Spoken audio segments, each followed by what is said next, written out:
does libertarian philosophy deal with the questions of sexual freedom in this supposed age of AIDS? How do we deal with the question of sexual freedom? Well, if we deal with it outside of the context of the problem of AIDS, sexual freedom is sexual freedom. I mean, we do not invade the bedroom. We have no laws against any type of sexual activity except the general principle that no force ever be used. That again doesn't mean that we condone what might go on, but it means that we would not have a law that that would require that we invade the bedroom and regulate it. Now, in the area of AIDS, it's clearly spread in such a way that most people can figure out how AIDS is spread and is not spread casually. But handling the problem of AIDS, I think, can be handled in a free market libertarian way differently than anybody else has proposed.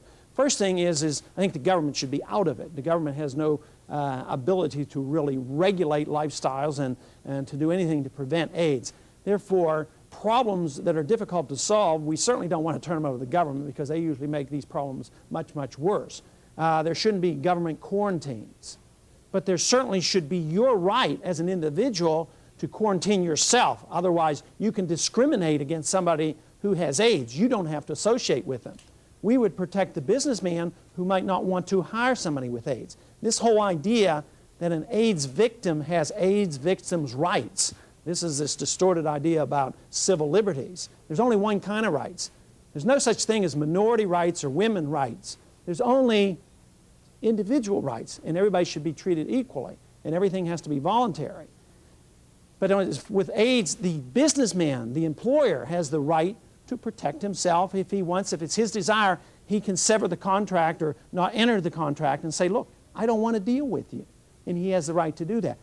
You know, it's so bizarre today that some of the laws in the court rulings indicate that if you have hepatitis, you're not allowed to work in a restaurant. But if you have AIDS, you can't fire the person.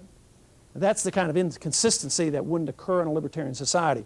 But you would be not compelled to associate with AIDS victims, and you should be protected against them if they are a threat to you through the voluntary means and a contractual arrangement. But no government quarantines, no compulsory testing, no force by the government.